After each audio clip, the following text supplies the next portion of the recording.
Pakistan's ousted Prime Minister Imran Khan has been caught in a political storm for the past several weeks. Earlier this month, he was arrested by paramilitary forces on corruption charges, released only after the Supreme Court stepped in. His arrest triggered widespread protests across that country, followed by thousands of arrests and a massive crackdown on his political party known as PTI. When Khan was elected in 2018, he had the support of Pakistan's military. But Khan was removed in a no-confidence vote last year when he started criticizing the army leadership. He spoke to us early today from his residence in Lahore. I asked him what the last few weeks have been like, as he's been the target of the country's government. Right now, the situation is such that all my senior leadership is in jail. Today, one person who was hiding was the president of my party. They grabbed him and they put him in jail too. So over 10,000 of my workers are in jail. I'm pretty isolated here right now. My security, remember, the Interior Ministry has said that my life is in danger, extreme danger. And yet they picked up my head of security and he's disappeared for the last 3 days. And my bulletproof cars which accompany me, they've impounded 2 of them. So the situation is such, I'm isolated, quite insecure.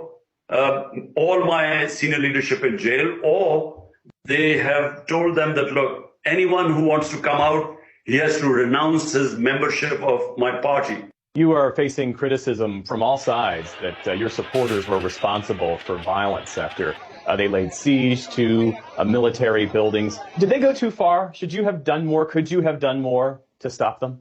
Well, firstly, I didn't even know what was going on because I was thrown into jail. So 4 days, I had no idea I was cut off, no news, no mobile phone, nothing to know what was happening.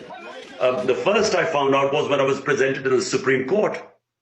And that's when the judge asked me, I said, for 27 years I've been in politics. We have never broken the law. We have always stayed within the Constitution. All our protests have been peaceful, which a political party is right. It's our right to protest peacefully. So what happened on this day? I have asked for an independent inquiry. The Supreme Court must hold an independent inquiry. We feel the arson was deliberately done. We feel that it was like Hitler in 1933 used the arson on the German parliament as a means to crack down on the communists, and he eliminated them. You're saying it wasn't your supporters who were responsible for the arson? Well, there are CCTV cameras. There should have been a proper investigation. How can you be judge, jury, and executioner and then go after the whole party? So 10,000 of your workers who had nothing to do with arson. There were only a few hundred people who possibly were involved. So this is an excuse really to go after the party. The army has said that those responsible for the violence will be tried under military law. The proceedings are held in military courts, on military installations. The courts are run by military officers. Do you believe that your supporters can get a fair hearing in that sort of environment? This is the end of our democracy. In fact, it's the end of our justice system. It means there is no confidence in Pakistan's judiciary. How will the Supreme Court allow this to happen? We are now standing on the brink where the entire democratic structure is being dismantled. And the final nail in the coffin of the democratic structure will be military courts.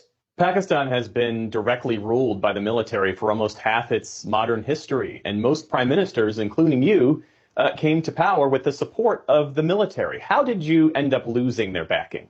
I think you need to ask the ex-army chief, because he gave a statement afterwards that yes, he was involved in toppling my government, and because he thought I was a danger to the country.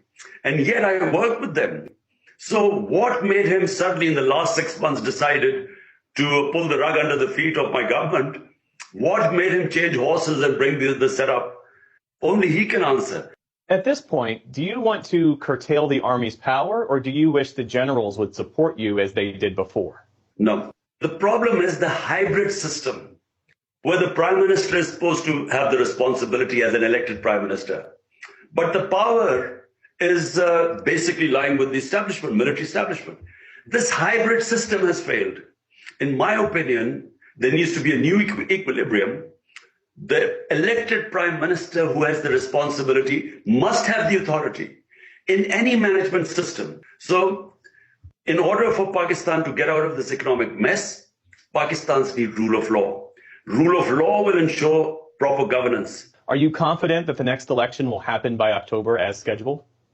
Absolutely not. I'm not confident, because what is happening now is that the establishment, along with this current government, they are trying to crush the party. They are trying to ensure that PTI, my party, will not win. And so there are 150 cases slapped on me. And what they are hoping is that either I'll be in jail by then, and most of my leadership, they will try and turn, like they're saying, like some of our senior leaders who were in jail came out and said that, look, we are no longer part of the party, because that was a condition they could come out of jail and all charges be dropped. So either the party will be so weak that it will not be able to win the elections. The only way elections will be if PTI cannot come into power. And that's why, if by October it's not the case, they feel that PTI will still win, I don't think there will be elections.